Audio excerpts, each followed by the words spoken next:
the 6th verse. Blessed are they which do hunger and thirst after righteousness, for they shall be filled. Tonight I want to minister out of a series that God has given me called The Pursuit of the Glory.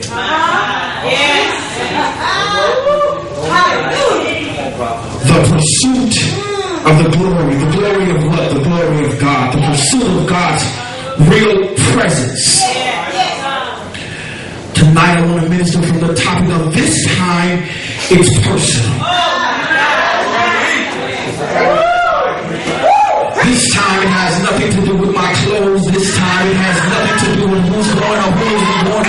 This time it has nothing to do with what I drive. This time it has nothing to do even where I live. But this time it's personal. I'm like the woman with the issue of blood. I gotta get to him. Whoever I gotta break past, whoever I gotta push over to get to God's glory. I'll just get there. Whatever I gotta do to get there, just to get to that holy place. I'm gonna do to get there. This time it's personal. The pursuit of the glory. In this hour, the kingdoms of this world have become the kingdoms of our God. What does that mean? What that means is every high thing in the earth in this hour, in this particular season, is coming down and is becoming subject to God's power and authority. In this hour, every high thing that was set up above the power of the love of the authority of God is being cast down under submission under God's feet. This is the hour that God is getting ready, as Joel said, that he's going to pour out his spirit upon all flesh. This is the hour that the sons and daughters shall prophesy. This is the hour of manifestation. And what God is calling for is a deeper seek for him. God in this hour is calling for us to chase after him as we have never had before. And in this hour, God is calling us to get to the next realm, the very next dimension of his glory. The kingdoms of this world has become the kingdoms of our God. Let me make it a little bit more plainer for you. Every high thing that was exalted in your life, the high thing of infirmity, the high thing of pain, the kingdom of lack in your life, God said now is coming under submission under my authority.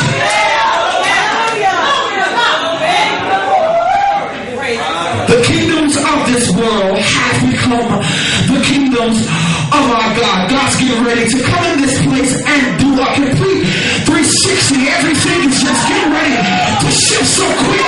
You'll look and say, Lord, what happened? God's getting ready to bring everything under submission. The pursuit of the glory. In this hour, it's time to simply know God for yourself. We've been knowing God for years, for the last 20, 30 years, through our pastors. We've been knowing God through our brother or through our prayer partners. But in this hour, God is calling for a real relationship with him. He's calling for someone to simply commune with him. He's calling for someone, as Abraham, to have a real covenant with him. God is calling for someone, as he called Abraham, I believe in the 7th or the 17th chapter of Genesis, to become blameless and perfect before him. In this hour, God is calling us to simply get to know him for ourselves. What has happened is we took the men and women of God and put them so high up on a pedestal that we really didn't have a chance to know God for ourselves.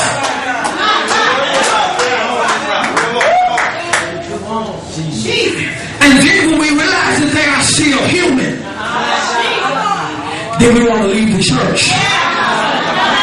Now I don't like him no more. I can't stand him. But if you would have had a real relationship with the Father, you would have understood that that is still a man. That is still a woman. We still are humans. We still have human needs. Sometimes we even get upset. But in this hour, God is calling us to know him for ourselves. In this hour, you won't be able to go to the person sitting next to you and say, pray this demon off of me. In this hour, you won't be able to go to the person next to you and say, pray this out of me. But you simply have to go tap into God's real presence. The real presence of the Lord. I'm not talking about a church real presence where we just wave our hands. But I'm talking about the real presence. Where when you step into the sanctuary, you're not in your face and saying in the spirit. I'm talking about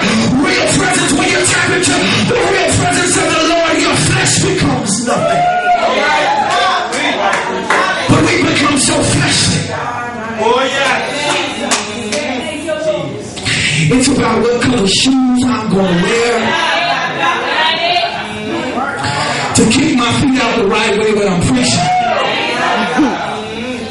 What color cufflinks I'm going to wear correspond with the tie and the socks.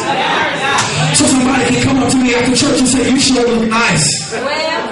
Sooner or later, we're going to understand that it has nothing to do with our flesh.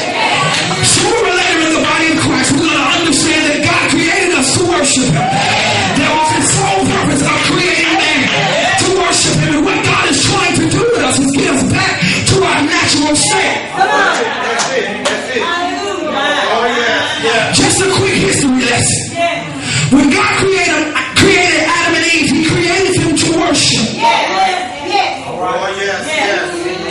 But the enemy came in and they allowed themselves to be tricked. Allowed themselves. You can only be influenced to the point of will. I can't make you do nothing. The enemy can't make you do anything. You can only be influenced up to the point that you really wanted to do it. So let's stop blaming everything on the enemy because he's simply doing his job.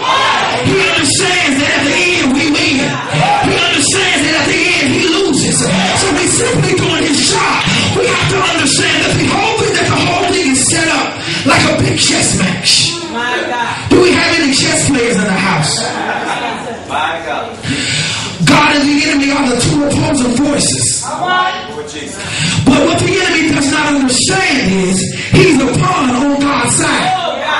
Come on, preacher now.